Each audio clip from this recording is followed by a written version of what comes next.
Hello,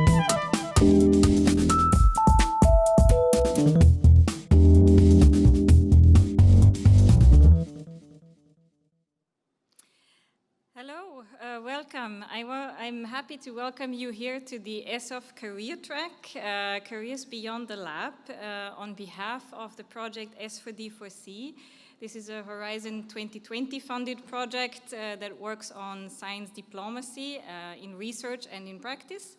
And EFSA, the EU agency that provides scientific advice and risk assessment for policymakers related to food safety. So what brought these two entities together is actually that we want to highlight the opportunities for scientists to work outside the traditional scientific context, and such as the lab bench. So we have this core message that we want to see that these kind of skills and the expertise of the scientists are really relevant in the politics, in the regulatory systems, in standard setting, and even in diplomacy. So these opportunities are going to be represented by 4 panelists that you're going to meet later, and they will highlight different career paths, and we will introduce them through the debate. So we have with us Sheila Perosa. She is supporting the online discussion, so this is really the call for everyone who is listening now on site, that you are invited to speak here up and ask questions to the panelists directly. And there is the online community that we're inviting to submit questions, and these will be brought in by Sheila. And also some comments are welcome if you want to submit those. And there is Panos Kalavros from the Human Capital Unit from EFSA, who is the co-organizer from their organization. And as panelists, we have invited Lorenzo Melchor from the Spanish Foundation for Science and Technology, a project colleague of mine as well in this project S4D4C, which stands for Science for Diplomacy for Addressing Global Challenges. So he will bring in his expertise of practicing science diplomacy. We have Cristina Alonso. She is an engagement and science cooperation manager at the European Food Safety Authority, EFSA. Then we have Peter McGrath, and he is not only on the picture but also here on site. He is from the World Academy of Sciences, and he is working actively linking the fields of science and policy and international development and diplomacy for many, many years. And last but not least, we have Andrea Terron. He is a regulatory scientist at EFSA. So the session will be brought to you as the form of a debate, and we have some questions prepared that I will be asking. And then we really want to focus on these interaction possibilities. And for those that are listening to this as a recording, we also want to highlight the possibility to communicate on Twitter, because we will follow up on this, what has been discussed here, and the core messages also later on. So anytime you listen to this, let us know, and let us know your thoughts about the career development that we're discussing today. So this is our plan for now, and it's the first thing to get to know the speakers. And here I would like to ask each of them quickly and briefly to tell us about something that has been very exotic for them to do. So some exotic tasks that they performed during their career, where they did not think during their studies that this would be something that they would be doing, and it's beyond their expectations. So Lorenzo is the first one I want to ask about this. He studied molecular and cellular biology, and yeah, what was a task that you would have never thought to be doing when you were beginning your studies? I hope we can have, yes, hi Lorenzo. All ease of attendees. Do you listen to me? Absolutely, works perfect. Thank you. So yeah, answering your question, during my undergraduate studies and then later on during my PhD, my dream was about becoming a professor or a university lecturer or a team leader, research team leader.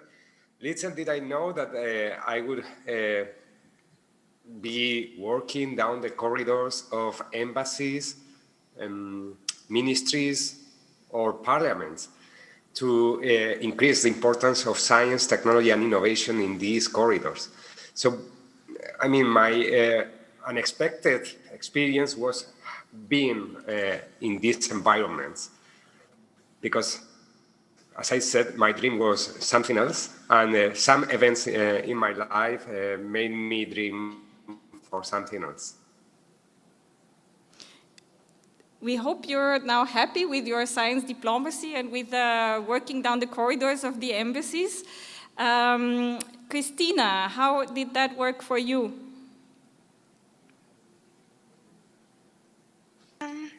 Thank you, Elke, and thank you everyone there in Trieste. I feel very envious of not being there, so I hope you're all enjoying. Well, that's a very nice question.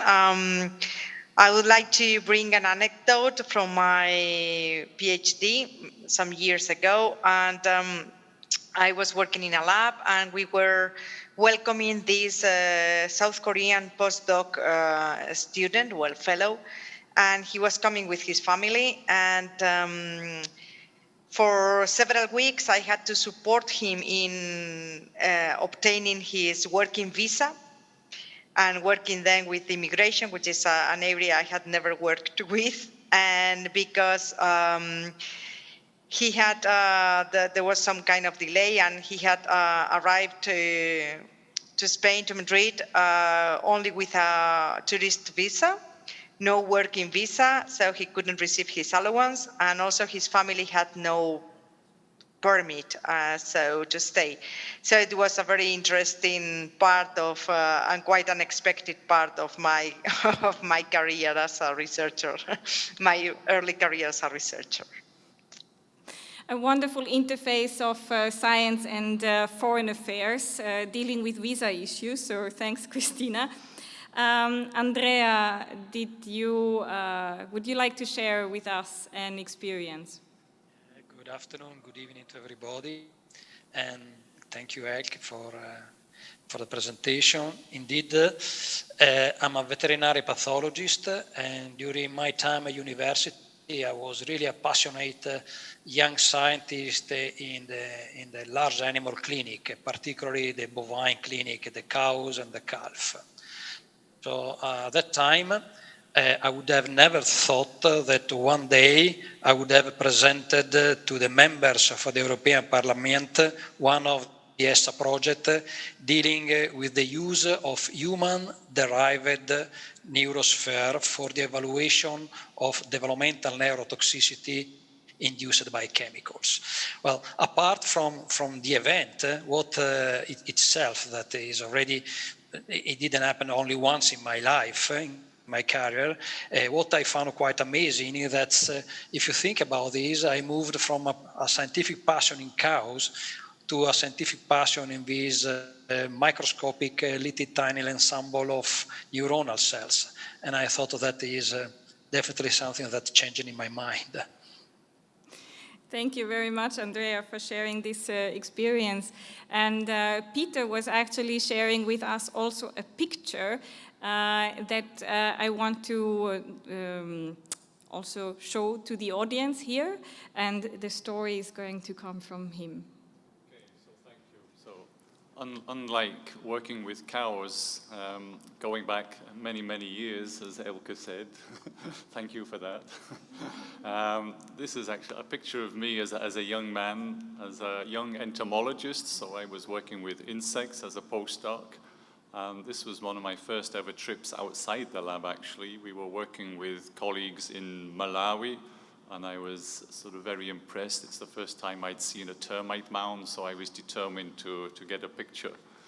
In those days, I'm not going to say how many years ago we didn't have cell phones and lots of selfies, so we don't have pictures of me actually working in the lab, so this is a kind of a unique picture. And I was in Malawi for collecting samples of a virus, but a crop virus, a virus of cassava transmitted by tiny little insects, whiteflies that are about 2 millimeters long. So it was a real experience for me, especially one day as the car broke down. We had to spend some time in a village waiting for the repairs to be done. And as we walked around through the fields of cassava, my guide pointed out the hyena footprints in the sand in front of us. So I thought, okay, this is an exotic experience. Okay, well, indeed. Thank you for sharing this intimate glimpse into the past. But now let's get serious. So this was to meet our panelists. You have a good impression of their past, hopefully.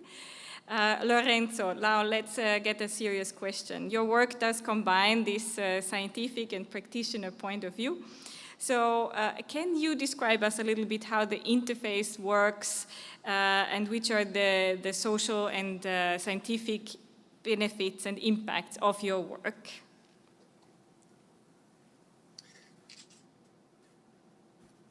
Okay, Elke, thanks. I have some slides to show, so if those slides are on the screen, I would be much happier. But basically, my experience entails 13 years of academic research as a cancer researcher, and then for the last 5 years, I've been committed to work on this science advice and science diplomacy arena. Our societies faces great global challenges, great societal challenges that sometimes they do have scientific and technological solutions, but they require reaching agreements between nations as well as putting in place public policies that can benefit us all.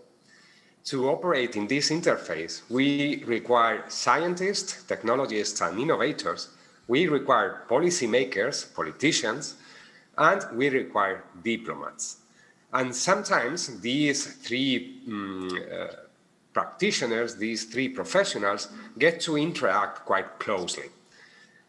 But we also require transboundary institutions like international agencies, like the one we have here today with us, where a set of different professionals are operating. These may be called policy officers, policy regulators, science consultants, institutional relationships officers, or simply science advisors if they are connecting science, technology, and innovation with policy. And if they are connecting with diplomacy, we can call them science diplomats, science counselors, or science attachés, or many other different names. So please, next slide. What does this kind of job entail? Particularly, my experience has been like 3 years as a science advisor at the Spanish Embassy in London. During those 3 years, my main duties was to networking with people and institutions, both from the government and from the research and academia sectors. We need to report and do a lot of management and administrative duties. And to some extent, we are also policymakers as we were implementing certain policies coming from the embassy. And then you are also entailed to organize loads of different events, from pairing schemes between scientists and diplomats to seminars or conferences to be held at the embassy. But what is the impact of this type of job? Well, the best impact is when you can have personal stories. Like thanks to one of the events that you have run, maybe a Spanish scientist working in the UK or a French scientist working in the UK were able to travel to Spain and start working at a university or a private company. Then one of the biggest impact is also increasing the importance of science, technology, and innovation in these environments, in government, in parliament, or in embassies. It's crucial that people with scientific background are there to increase the relevance of STI. Basically, thanks to the presence of a science advisor at the Spanish Embassy in London, the Royal State visit in 2017 could have visits to scientific research centers. And that was one great impact. Then, opening new funding streams or building scientific collaborations between countries are additional impacts that you should have when working in science diplomacy. Thank you, Lorenzo. I would like to ask Christina next, because in her work, so you are mediating between several stakeholders. And it would be interesting for me and hopefully for the young researchers and postdocs that are listening to us, how difficult is this for someone with a technical or veterinarian background?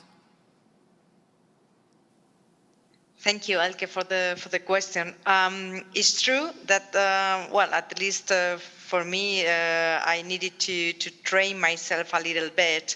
I don't know in other countries, but at least in Spain, vets are not considered the most subtle people in the world. And in fact, my former boss used to say that we greet each other by banging our heads. So I suppose that we are considered rough, tough people. And when you mediate and when you deal with several stakeholders, either at national level, which was my previous job, my previous task, and now at EU level, you need to have some soft skills that I think that research itself doesn't provide you with, like negotiation skills or political savvy, for example. And I would like to give an example. In my previous job, I'm a civil servant in Spain. I used to work at the National Food Safety Authority, and in the international and EU meetings, I used to represent my country. So this part is quite important. It's exactly the same task my colleagues were doing, for example, at the Commission in the working groups for regulatory science. And I was working in some other area, but it was more or less the same situation. You represent your country. And at this point, it's very important to differentiate between your personal opinion and the opinion of your country or the opinion of your organization, because even if the topic you are dealing with is not extremely sensitive, you really need to have this sensitivity to differentiate and to be very aware of the situation of other countries, the situation of other representatives, and the situation in your own country or your own organization. So for me, this part has been the one I have needed to train the most. I had the background, I had the skills, but I was lacking a little bit some other soft skills, like, yes, negotiation skills, political savvy, and also maybe communication skills, in order, because in most of the cases you are communicating yourself in a language that is not your own, and that makes things a little bit more difficult. Because you at the same time you really need to have this sensitivity to avoid using the language in a way that is not perceived as sometimes maybe as polite by the rest of the audience. So yes, I would say that was the most difficult thing. Thank you, Christina. And I wanted to see with Andrea that what is his experience, how challenging it then is for someone to move between those sectors. So for someone working for industry or for academia to transition into regulatory science. Yeah, indeed, that is a quite important question, especially for the young people. I have to say that the roots of the risk assessment, because my experience is in chemical risk assessment as a toxicologist and toxicology pathologist, but the root of the chemical risk assessment are always the same. So you need to identify the hazard, to characterize the hazard and understand the exposure. So there is another principle that is important and common to all the actors, and this principle is that safety is not a compromise. So it doesn't matter if you are an industrial toxicologist, if you are a regulatory scientist and toxicologist, or if you arrive from the academia. So with this anticipation, the main challenge is therefore the perspective in which you position your risk assessment. If you are working for a risk assessment organization, for a regulatory organization, you are at the end of the process. And it's very important that you maintain an equal treatment across all the involved stakeholders, that you really need to identify the most sensitive population, not only the target population. Maybe the most sensitive population is not really the target population for the use of chemicals.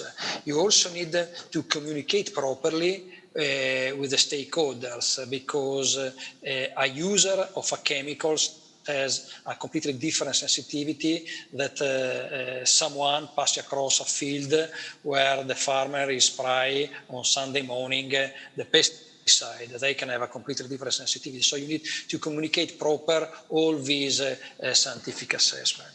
And it's also very important for a regulatory scientist to be transparent in any step of the decision process. Transparency is a very important concept for a regulatory assessor. It means that you are very much exposed, and being very much exposed means that you are also exposed to many criticism and many comments, and you have to appreciate and you have to know that that is the way we are operating. So be commented is part of the job. One additional important challenge, especially for people that is coming from the academia, is that as a regulatory scientist, you are not the owner and you are not producing the data. While if you are an academic, you are in love with your data. So the regulatory assessor is assessing and integrate the data. Integrate this as part of the regulatory risk assessment. So that is something that is important to be noted, because you can be a tremendous specialist in one model, but you need to be able to assess any model, even if you're not producing the data. I think that's the two main challenges. Thank you, Andrea. And now I'm kind of hitting on that point again. Peter, with many years of experiences, you have been discussing with scientists globally for all those years, and now there is this crisis with COVID. Do you think that scientists need to reinvent themselves now with this crisis, and what becomes more important? Okay, thank you again, Elke. You used the word there, do scientists need to reinvent themselves? And I'm not sure that is actually the case. We at TWAS, we have a network of young scientists working away on research grants, fellowships in a lot of countries, mostly developing countries. What the feedback we're getting from them is not that they need to reinvent themselves, but that they want to. They want to show that their research, their expertise is relevant in a moment like this, when their countries are being affected by COVID.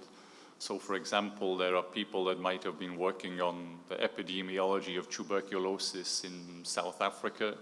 They have rejigged the experience, the expertise they have to switch from tuberculosis to COVID.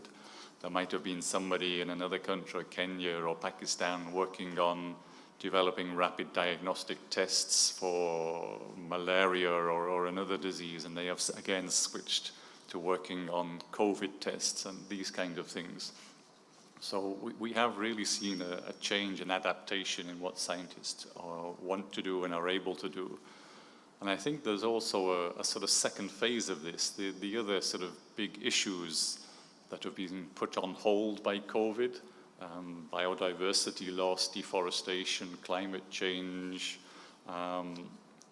these are all issues at the sort of interface of science and policy, science diplomacy.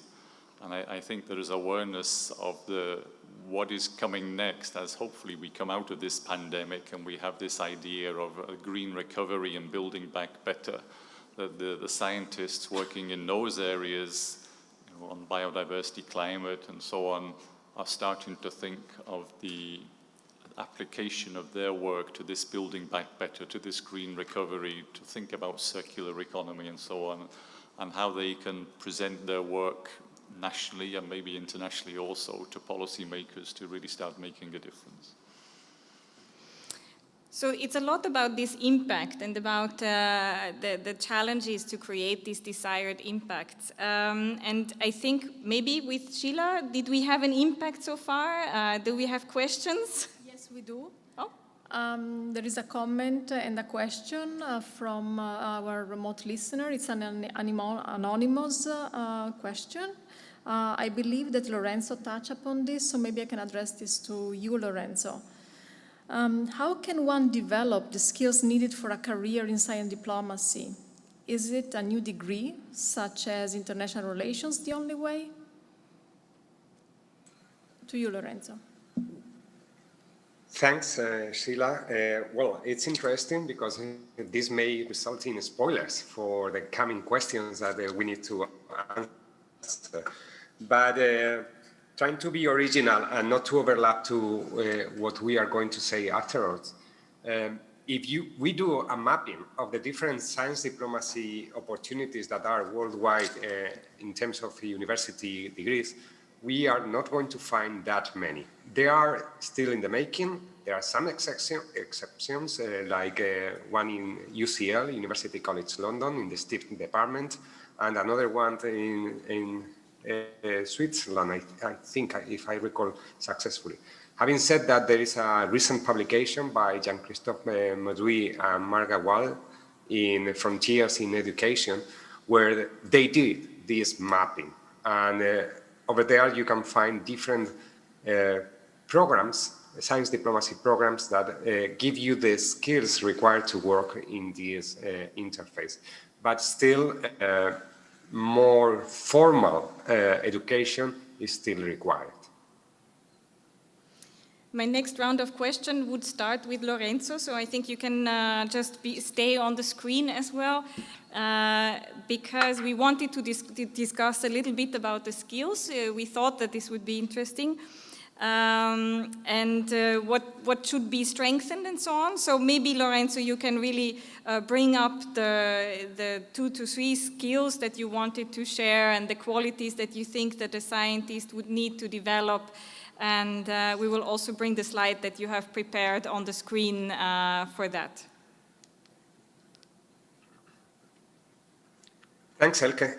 I'd like to reinforce what Christina and also Andrea have mentioned before. I mean, there are some skills like negotiation skills, political savviness, sensitivity, cultural sensitivity, and the possibility to perform in a transparent way, that are skills that aren't taught while you are becoming trained as a career scientist. Those are soft skills that you really need to develop when you work in this science advice or science diplomacy interface. But I'd like to emphasize 2 things. One is that perhaps if you want to work in this field, or if you want to be working as a career scientist but be engaged sporadically in science advice and science diplomacy actions, you may need to take an additional formal education. Perhaps in international relations, in diplomacy, in international law, or understanding how public policy making actually happens.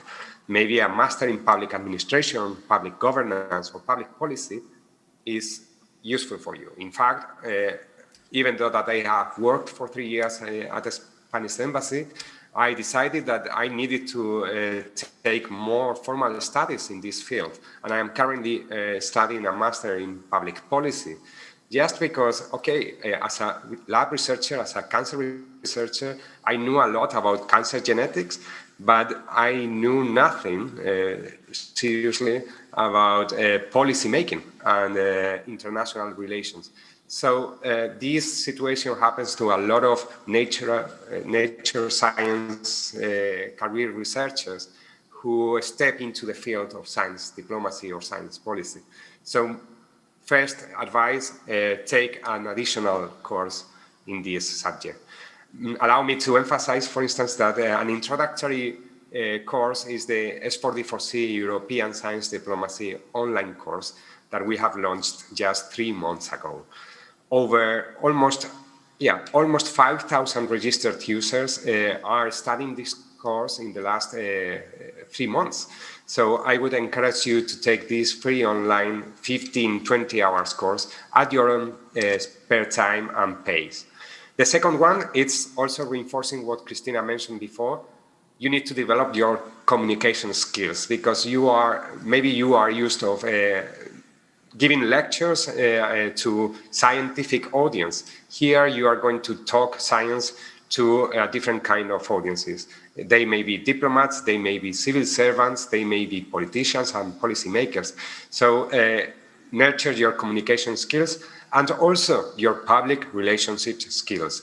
You will need to represent your country, your institution, your research center or whatever before really high-level professionals. So you really need to behave well and know when you need to give your personal opinion and when you need to give the opinion of your institution or the country you are representing in this policy forum. Having said that, there are further recommendations on those 2 scientific articles that have been recently published in Frontiers in Education and the Hague Journal of Diplomacy.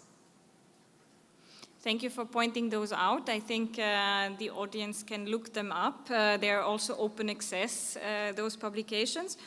And we wanted to see with the colleagues from EFSA, like Andrea, what kind of profiles does your institution look for?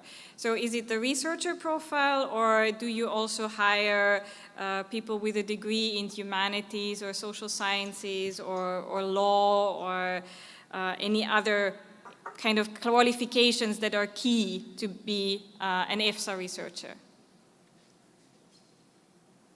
And I think you need to unmute yourself because we could not hear you. And there's a slide as well that could accompany your intervention. Yes.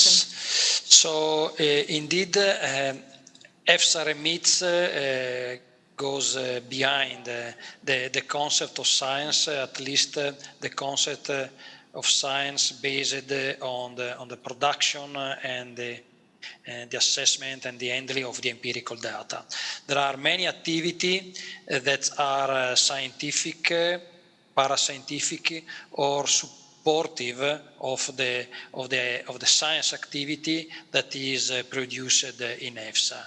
And I mean, science communication is a really big part of the work, understanding the risk perception and the social science, how the society is in the relationship of the society with the science. Transparency aspect, they are very complex and very difficult to manage. Then you have the legal argumentation, because we are doing regulatory work. We allow substances, chemical substances, to go to the market. So it is not infrequent that we go through legal argumentation. So you need lawyers in the organization. And then you need people dedicated to the transformation of many scientific methods in a regulatory application. So validate, look at the cost, look at the benefit for the assessment itself, and of course for the population eventually. All these items that are eventually included in the EFSA remits are for which diversified skills are necessary. I have to say that, as you can see in the slide, 60% of EFSA staff is represented by scientists. And here toxicologists are included, toxicologists are quite well represented. Then you have animal and plant biologists. Among the other, you have food chemistry and food technologists. You have chemistry, pure chemistry. You have statistician and mathematician. I'm pretty sure there are other specialties, but I guess with these, I cover the most. I have heard, Andrea, that we have a follow-up question directly for you. And let me use the opportunity also for the audience here in the room. Give me a sign if you want to ask a question. So we take first the one from the online, and then we have also one question here in the room. Okay, we're having quite a few questions coming in. So if anybody that is typing, if you would like to address this question to a specific panelist, kindly write it down. I believe this question is a direct follow-up to what you were just saying, presenting the different backgrounds that the staff working at EFSA have. So is holding a PhD in science field, in a science field, is mandatory for this kind of job at the interface of science and policy? Yeah, I was expecting this question. Actually, I have to say that in our standard requirement, a PhD is a benefit, but is not mandatory. I will turn the question in a comment. I think that if you are thinking or not to take a PhD, you need to think how good is your current science. I think the PhD still remain a tremendously important step in your education. It gives you the opportunity to handle a project from A to Z and be fully responsible of your project. That is an opportunity that's done under the PhD organization. Is not only a doing, but is mainly a learning process. So my advice, personal advice, as a old man, is yes, do it. But specifically, EFSA is not requiring a PhD. Let us take the question from the floor. I hope this you will be heard by everyone on and offline. Yes, good evening. Can you hear me? Yes, I hope. Okay, congratulations for this very interesting discussion. This is a question for Andrea from EFSA. Can you hear me? Yes. Okay, you mentioned a very important issue, which is transparency, and you said that if you adopt transparency, you are exposed, which I agree. And this is especially true in case of food safety, and EFSA is a champion in this sense. But there are some other issues, other fields where transparency is not always adopted. And I recall in Italy the 2009 earthquake, where there were some seismic swarms that were not communicated to the population. And so this generated a whole series of problems. I wonder whether you ever found yourself in a situation where you were pushing forward transparency, whereas for not generating panic, the institution was pushing in the other direction, trying to not communicate the whole story, but just parts of it, just for simple reasons to avoid panicking and alarm. Thank you. Yes. Fortunately, I don't have many stories like this. I have to say that's more than not communicate, not be transparent to avoid alarmism or panic. Well, that's I don't have experience on this, but of course, transparency to avoid to communicate something that can be misinterpreted or too difficult to be communicated in a simple way, so can be interpreted in a different way. I mean, this kind of, let's call arrogance, yes, happened. Well, I think that we need to come back to one of my sentences that I said before. safety is not a compromise.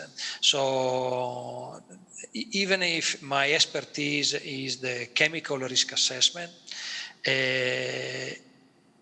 especially in the field of pesticide, where only few can see the benefit and the most are only exposed for the benefit of someone else, the communication is very, very important.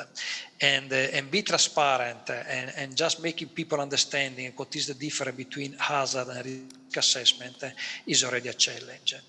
So I have to say that's the most complex experience in my life has been, of course, the glyphosate story. I'm not commenting here the glyphosate story. It was on every journal and any scientific paper. Indeed, was complex because the different bodies that were doing the risk assessment were using different data. And of course, there is a matter of data interpretation and expert judgment in the data. We pay the price of this, and that is one of the reasons the new food law regulation is getting on board, and that one of the reasons why transparency will be one of the most important overarching part of this regulation across all the unit and activity in EFSA. I have also to say, maybe I will never say this because of my age, but that is the message important for you. I don't think that's because of this. I don't think that's the way we are doing the risk assessment now. The model we are using now will be the same model that will be used in a decade. My aspiration is that the simple and more efficient risk assessment has to be based on a mathematical model. And the mathematical model should come with alert, medium alert, no alert. And at this point, the expertise, the expert judgment should be bring on board. That will be fully transparent and will give you an indication where we can really automate everything and minimize the expert judgment, because the expert judgment is a matter of opinion. And when you have a matter of opinion, you are exposed to criticism. But that was a tough experience. I have to tell you that the glyphosate was really, really difficult. And I think the non-rehearsed questions are the most interesting. So I think Sheila said she has one more. Yes, indeed. A few actually are coming in. This question touches upon skills, and I believe Christina had touched upon those and is directed to EFSA. So I think she should try to answer this. The question goes, EFSA also hires social scientists, lawyers, etc. Do those type of profiles need to acquire specific skills to be able to grasp the scientific content and best work with colleagues? Well, it's a very interesting question. I suppose that some kind of skills, you acquire them while you are working. And because in every job, you have dedicated tasks. So you may have been hired, okay, let's use the example of the social scientist. You may have been hired because you are a social scientist, or because your profile matches the requirements of the offer. But then during your daily job, you need to acquire a certain number of skills. It's obvious that you can be a social scientist in EFSA or somewhere else, because maybe your background is social science, is not related to food safety, which is the main field in EFSA. So there are some skills that you're going to need during your daily job, and you will have to acquire them as you work. In some cases, well, if these skills are clearly needed and can be provided, there are training opportunities within EFSA that can support the acquirement of these skills, and also they can be identified by the job holder to say, okay, you have hired me because of my background, but now I have to deal with this and this and this, and I need to acquire some other skills that I don't have.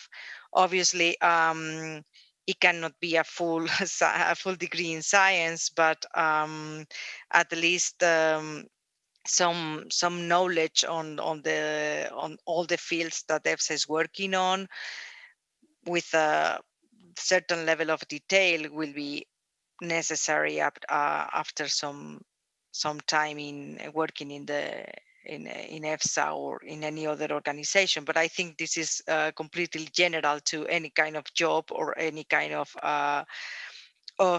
employment, that you will always have to acquire certain certain skills that are needed for your dedicated task that is not replicated if you go to work somewhere else. I don't know if that answers the question. I think it does, and I thank you very much, Christina, for jumping in on that question. And I think Peter has also something to add, because actually the next question that we did have rehearsed was about the skills and kind of like interpersonal skills, technical skills, and in your working environment at TWAS, at this science policy interface, what do you think are the most important ones? Well, certainly you learn skills, even manipulative skills in the laboratory, pipetting and running gels, PCR and these sort of things. These obviously are not required anymore. I haven't touched that sort of stuff for many, many years. But I think what scientists do bring, and it comes also back to the point, do you need a PhD? And I agree with Andrea that that's training that you go through not only gives you the project management expertise, but also the how science works expertise, you know, in sort of building hypotheses, experimentation, publishing, what it means to have papers published and the credibility that gives you and so on. And also this, you know, how to deal with data, how to deal with confidence limits and uncertainty. All these things are skills that I think we develop during that training and that we bring with us into what might be science policy, science diplomacy careers. And I think without that, speaking from the sort of scientific point of view, you wouldn't bring with you a certain credibility that allows you to take your place at the table in discussions with diplomats, with policymakers, and so on. So I think those, you know, the real deep down scientific training is critical. Thank you, Peter, for sharing these thoughts. And we have one slide that was prepared also by our colleagues from EFSA. Christina, you would be talking a little bit about some career paths that are offered by EFSA for young professionals that might now be interested in such a career. Indeed. Do we have the slide? I think so, yes. Here it is. Yes, great. Well, yes, more than young professionals, I like the word early career professionals, because I think the age should not be an issue here. And when you say young professionals, it looks always that we are thinking of recent graduate, but sometimes I think that maybe because I'm already a mid-career professional, so I think that we should all be allowed to have a change in career if we can. So I don't know. For example, we have some examples here among the panelists, people that have been working in research for many years, and then they have swifted to something else. Sorry. So in EFSA, indeed, apart from what we can consider the staff, becoming a staff member in EFSA, out of which there are several job opportunities, and I encourage you to sign up for the job alerts, because they are very complete, and you can receive everything in your email address. And there are several of them that are open to early career professionals. So we call them junior junior professionals, and there are several of them.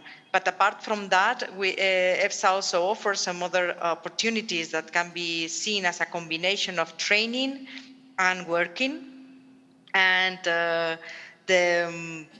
maybe the one of the most special ones is our traineeship.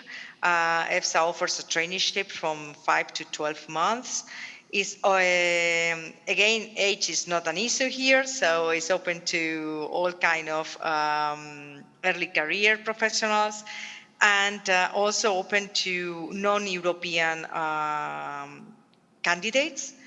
And it's very interesting because there are always positions in every unit, so it's not only aimed at scientists, but also to other professionals, as we saw before in on the slide that Andrea showed. To professionals working in human resources, communications, or financial unit, for example. So there is a possibility to gain experience and to learn. There is also a second possibility also taking place in EFSA's premises, and is what we call the guest program. The guest program is open to professionals working at some institutions, and it gives the possibility of a stay. So they're coming like visiting fellows to EFSA from 6 to 12 months. And it's also open to PhD students, PhD fellows, who can complement their training by making or by staying in EFSA for 6 months in a dedicated unit. And for this, there is an annual call that is open yearly, and I also encourage you to check our website for all the information. And finally, I leave this to the very end, not because this is the typical last but not least, because it's exactly what I do, is the European Food Risk Assessment Fellowship, EUFORA, and it's a program that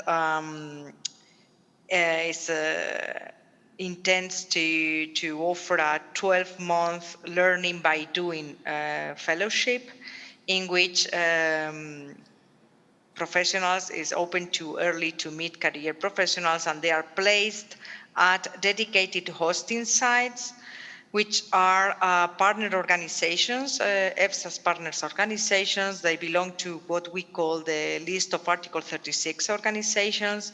And during 12 months, these fellows will be placed and will be working in a working program approved by EFSA in this hosting site, and at the same time they will enjoy training, a total of 6 weeks of dedicated training on risk assessment and risk communication.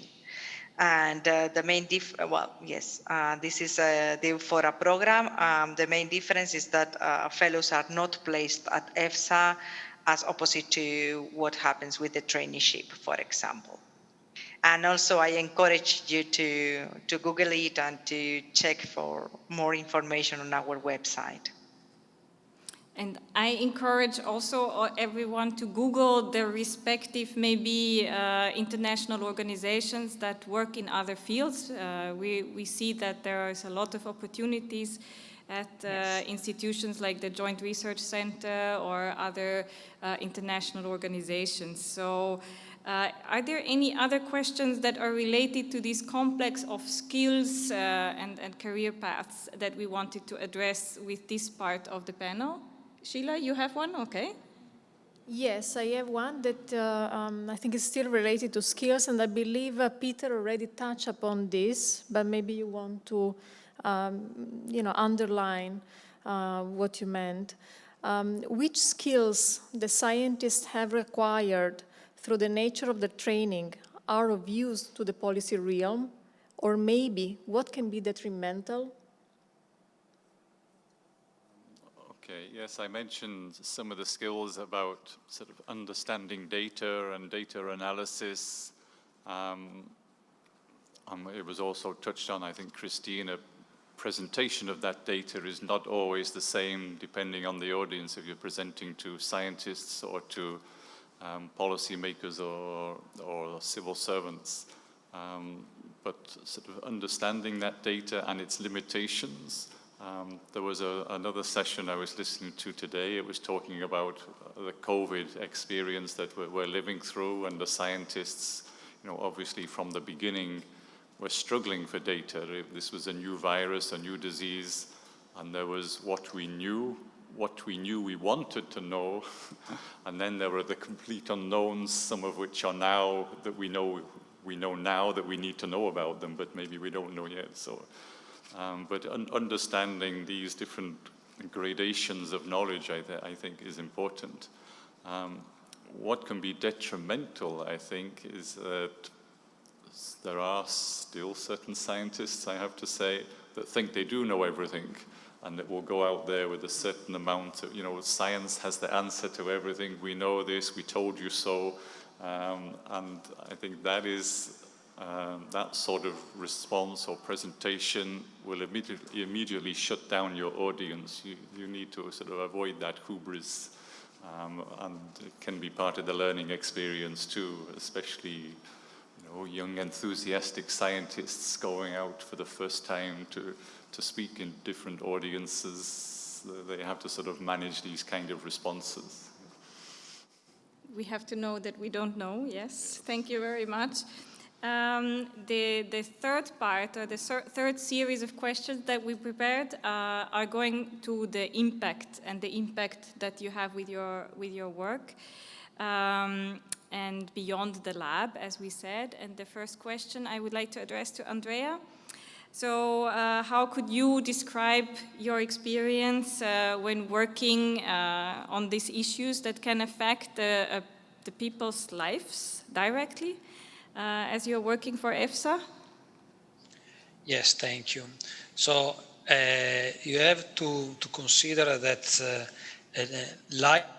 life science in general and risk assessment are difficult and complex tasks. Indeed, they are too difficult for a single person, independently of the background the person has. So what we are talking about is a teamwork. So you really need to create an atmosphere where in a team you are able to have synergism and fundamental trust. So create trust and synergism are essential element for working in the risk assessment, handle complex data and handle a large number of data, big data number. So that is for sure an important step in terms of experience. However, if you are able to create the right team atmosphere, the job is not only interesting, but you have no idea of what is the feeling that a proper team experience can create. Is highly motivating, is make you feeling that you are doing something very, very important. And eventually you are doing, it's difficult to perceive the impact that you are having, particularly when you work on the impact of pesticide of human health on the population health. You need and that's in a way is because when you are working as a regulatory scientist, you are not curing adverse effect, but the idea is to prevent the adverse outcome. So in a way, it's difficult to quantify your impact, but the fact that if you use the most important metrics for understanding the relationship between some class of chemicals and tumor occurrence, or intellectual coefficient, or effect of endocrine function, then you really understand the impact that you are having on the European population, because I'm working for the European population. I think we're in good hands. Very glad about this. There was the question that I also wanted to ask to Lorenzo, like how and when he measures his impact and personal success at work, and maybe also if anything has changed now with this crisis. Okay, thank you, Elke. Well, let's be honest, in academia, your measure of success is quite clear. The number of publications, number of patents, number of oral communications or poster communications in international conferences, or let's say number of PhD students or postdoctoral fellows you run, the number of grants, number of fellowships you have attained during your career as a scientist. Well, if you work in this other field, sometimes you may get to also participate and compete for European funding, for instance, as is my case currently at the Spanish Foundation for Science and Technology. But the measure of the success of your activity is different to academia. It's about the number of events that you run successfully, whether you manage to build trust with other governmental departments or with other embassy offices or with other civil servants working within the public administration sector. Well, you also measure your influence, the establishment of a specific science policy. Let's say, or to increase the opportunities for scientists to experience or to gain experience in other places different to labs or research lab. But going back to the question also regarding the COVID-19, I would say that COVID-19 has put science advice and science diplomacy into the spotlight. We have seen loads of frictions between the interface of evidence and policy making, even in countries where they have scientific advisory systems very well put in place. Let's say that there's been a growing interest. There is this public debate about the role of scientists providing advice to governments and whether governments followed or didn't follow the scientific expertise advice. But, well, I think that we are still in the fever of this COVID-19 crisis. And I guess that in the years to come, we are going to read loads of studies about what worked well and what didn't work in this complex interface between evidence and policy making. So let me use this opportunity to emphasize again also that those events are our success. So we're indeed happy if we can tick off one successful event, even if maybe some bandwidth issues are coming our way. But I think it works so far technically very well, thanks to the support that we're having here at ESOF as well. The next person to come in would be Christina again. I wanted to ask her, Christina, so do you sometimes feel that you are following kind of others and you're depending a lot on other organizations at universities or at industry? Or do you say that the others are following you and are dependent on you? How is this interplay? Thank you, Elke. I mean, I work in engagement and cooperation, and I would tend to say that dependency, whichever word that you use that has dependency on it, is not very positive, because when you work in engagement and cooperation, you need to cooperate. So we can maybe talk about interdependency, but the moment that you have the feeling that the relationship is not balanced, And then by this I mean if I depend on other organizations, or my work depends on other organizations on a regular basis, or their work depends on my capacity to networking, for example, and on a regular basis, it's going to be unbalanced and it's not going to work in the mid-long run.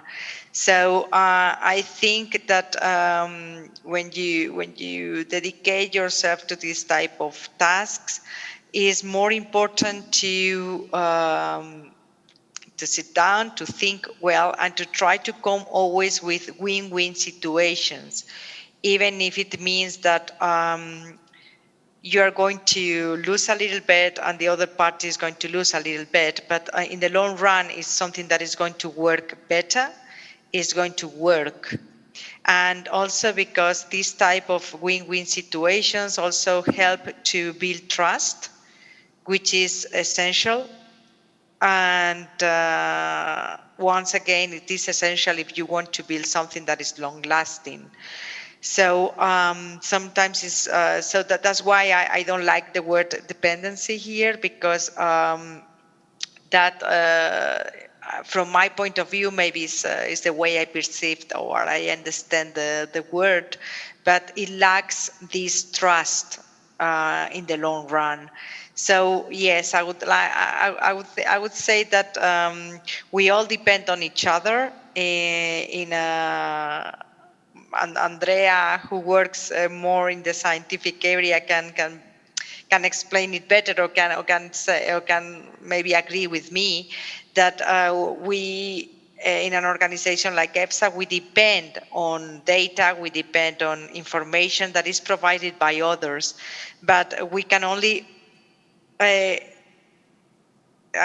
can only get this information, we can only receive this information if we have created this environment of mutual understanding and long-term relationships in which also the providers can feel that they are winning something, even if this something is better funded or better founded regulations or legislations that can be applied at national level, for example. I like this positive agenda. And Peter, I think you could point us also to a few successes or impacts of the World Academy of Sciences or the S4D4C project. I will do my best. So, as Lorenzo said, though, the impact of what we do now as TWAS and as S4D4C is a lot more difficult to measure, much less to do with metrics and more to do with influence and these kind of things. But one metric we do have that we're very proud of in TWAS, and I hope it works on other people's computers and not just my own. We started doing training for young scientists, or early career scientists in science diplomacy 6 or 7 years ago now. So we have a good cohort of alumni who are hopefully taking on the messages that they learned in our training workshops. And if you actually type in science diplomacy to Google, the top hit will be TWAS, or at least it is on my computer, so maybe it's different for others. So this is, we've slowly risen up the rankings over the years, so this is a nice metric that we're quite proud of. Talking of some of our alumni from these courses, we brought a few of them back to Trieste last year as a little anecdote to tell you now. We did a sort of train-the-trainers workshop. 2 of them were from Nigeria. There was a lady who was an environmental biotechnologist and a guy who was into electrical engineering, and they had never met before they arrived here in Trieste. But they all became friends, they began to appreciate each other's work and so on, and when they went back to Nigeria, they decided to try and put into practice what they had learned in this Train the Trainers in Science Diplomacy workshop. So they managed to persuade the Ministry of, let me just check the right word, Federal Ministry of Science and Technology to host a science diplomacy training workshop, so for their sort of civil service staff and maybe some junior ministers and so on. It happened before all the shutdown earlier this year. In January 2020, they had 30 or 40 participants. So hopefully some of that training that we have given in here in Trieste is now rubbing off in the Ministry of Science in Nigeria. So, and that's just sort of one example. We hope there are others.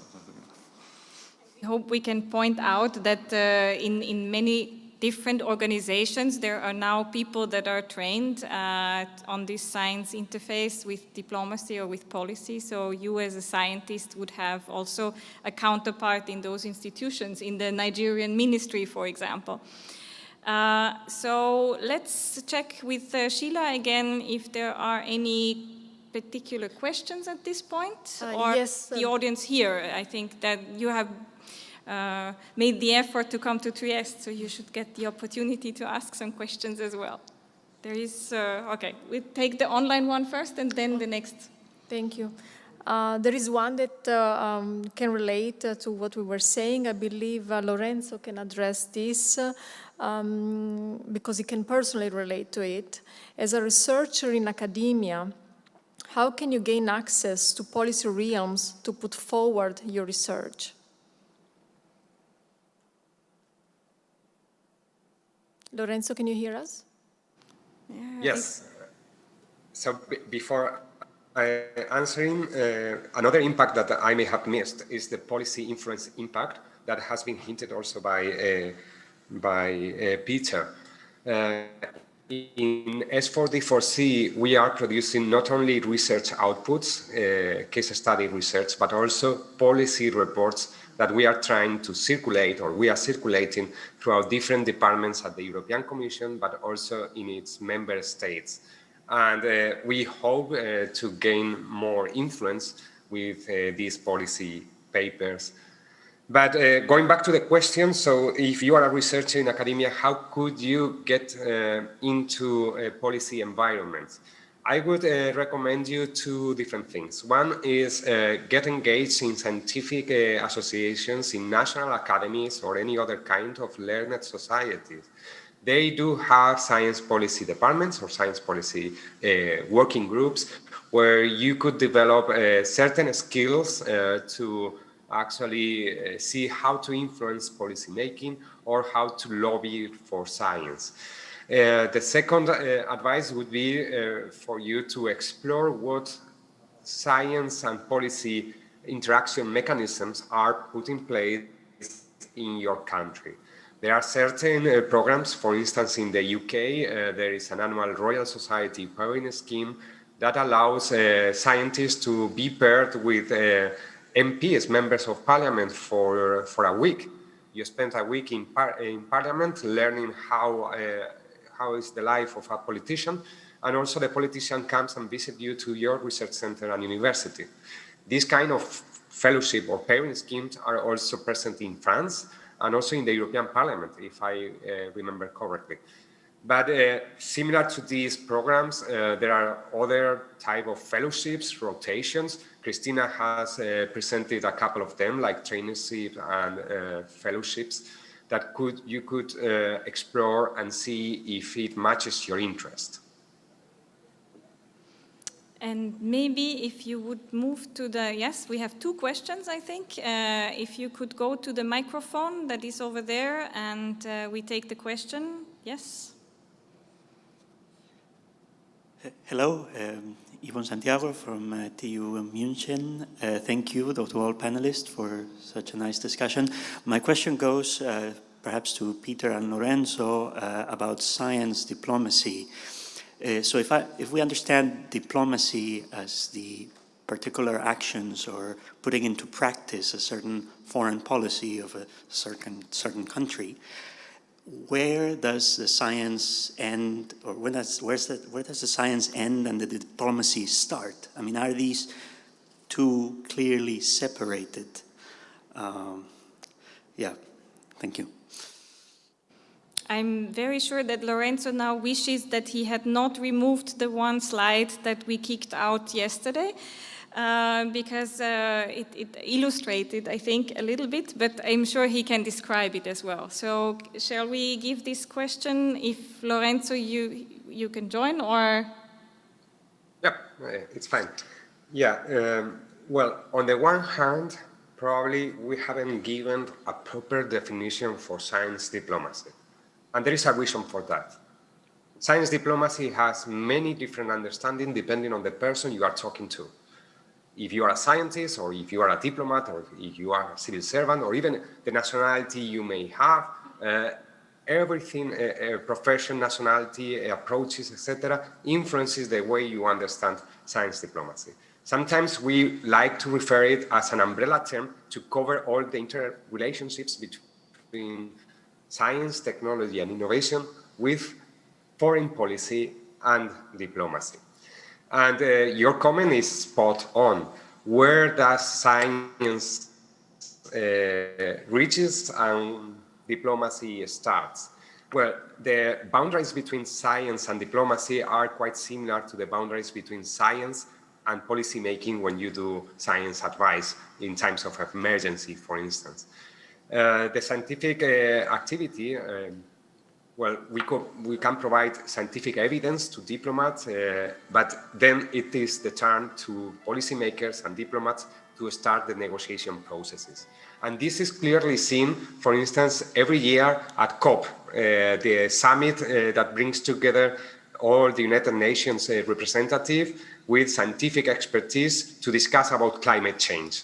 The scientific evidence may be feeding certain scientific evidence, certain scientific facts, but it's then down to diplomats and policymakers to reach those agreements. And the role of a scientific advisor or a science diplomat is perhaps representing their country, but giving the scientific advice. It's down to those that have the democratic mandate to operate in those fields, in those arenas. Maybe I can just add that the last 3-4 years, maybe the terminology has changed a little bit. We used to talk about science-based policy making or science-based diplomacy, perhaps, but there has sort of been a little switch, a better understanding, and now we talk about science-informed policy making. So as Lorenzo said, it's providing that information to the policymakers and they decide what to do with it. And we've seen that a lot, I think, with expert committees in COVID giving advice, but it's the politicians, the Prime Minister, whoever, the Minister of Health, that decides actually how to act on that information. I think directly to the next question. Hello, I'm Martin Andler from Initiative for Science in Europe.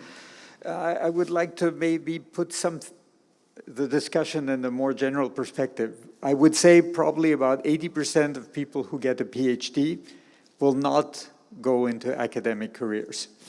And among those, the 20% who go into academic careers, a lot will at one point within their academic careers require those transversal skills that you have been speaking about. I mean, if you are, doing, I'm a mathematician, so if you're doing étale cohomology or string theory, or if you're working on the specific enzyme, you can do it, 24 hours, 7 days per week, and you don't have to.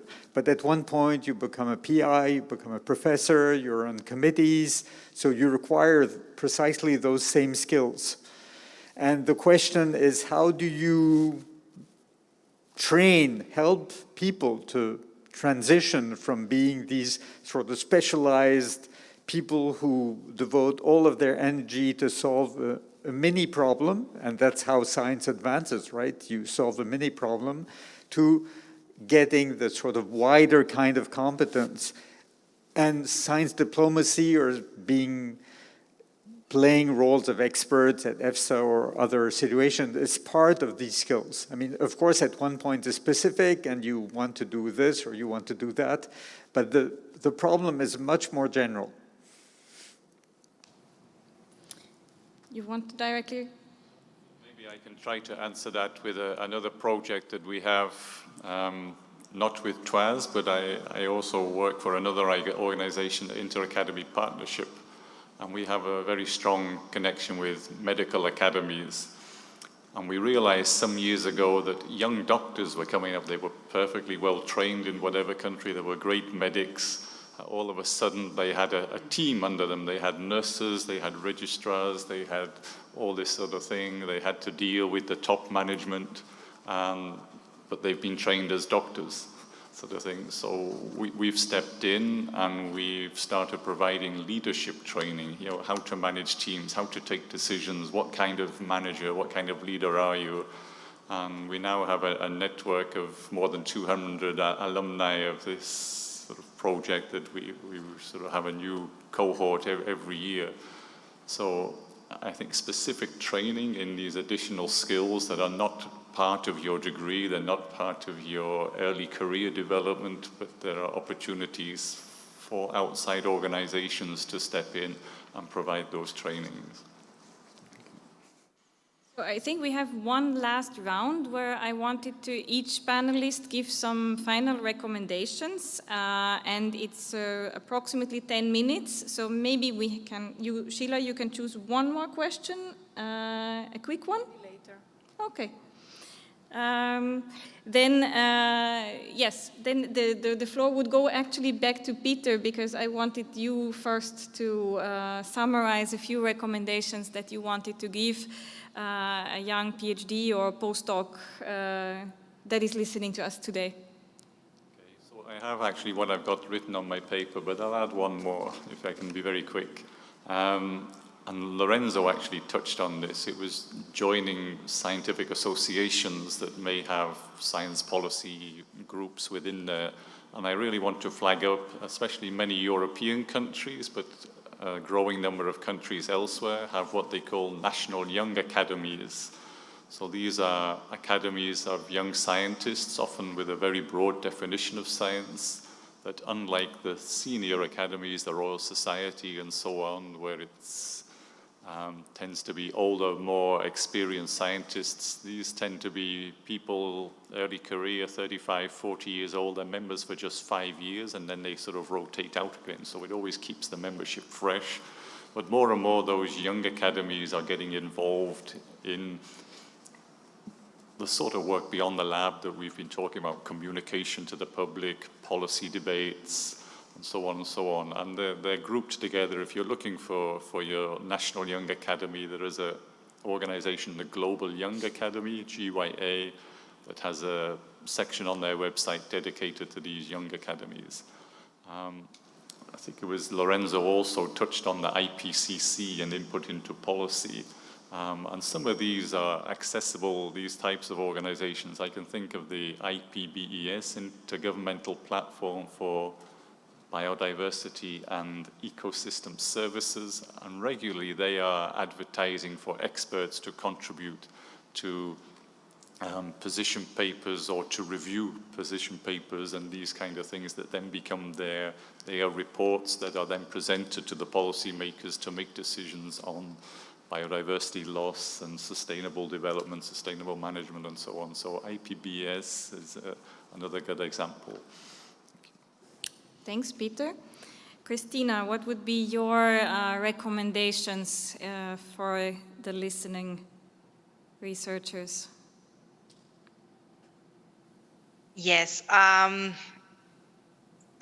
would recommend everyone to remain flexible, because what you think at the beginning, well, we have heard you have already heard our examples and how we thought that where our career was going to be, and now what we do on a daily basis, and also what at the end we have found as interesting, and we have what type of career we have decided to pursue. So I think it's important to remain flexible, to know, okay, I want to do this, but also to know that sometimes life takes you somewhere else.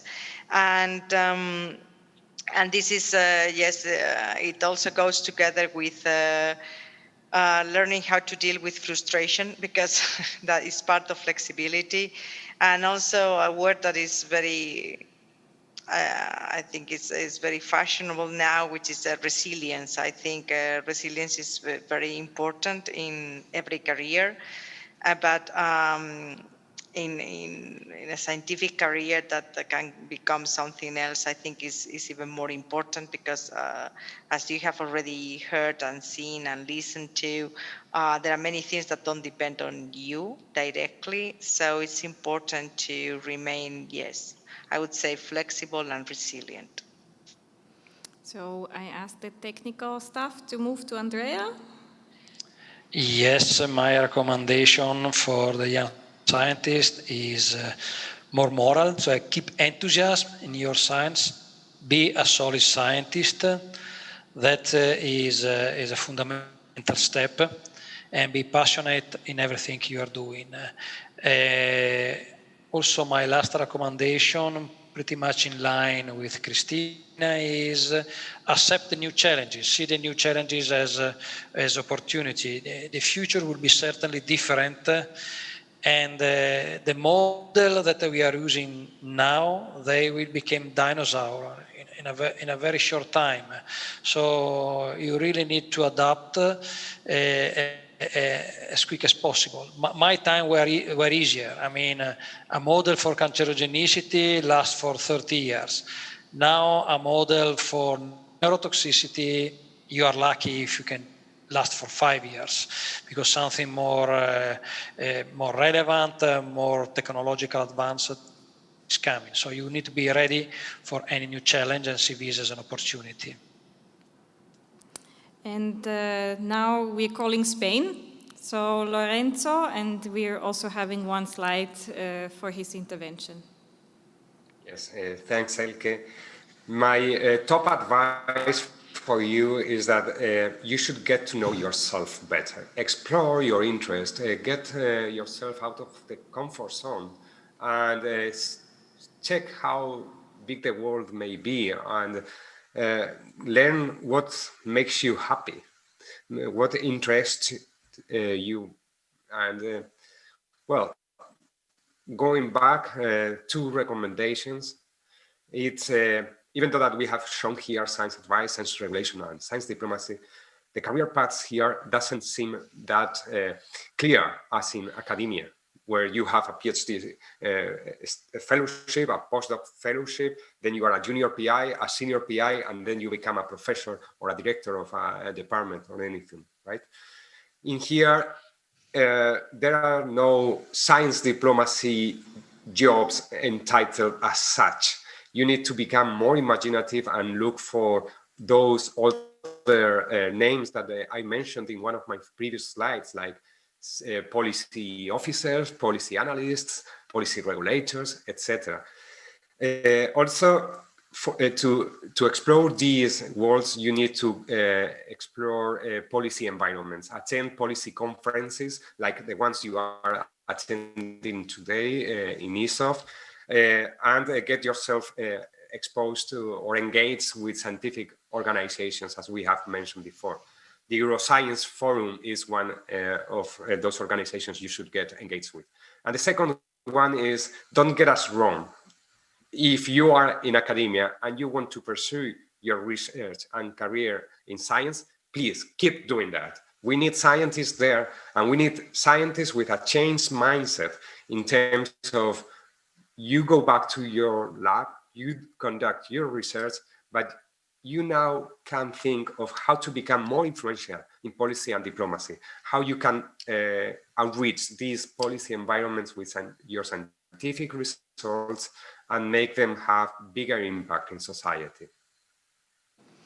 Thank you, Lorenzo. And basically, this is the thank you slide that we're having here. I want to thank the audience. I want to thank the speakers, the ESOF organizing team. And I think everyone who has contributed with questions and will contribute with further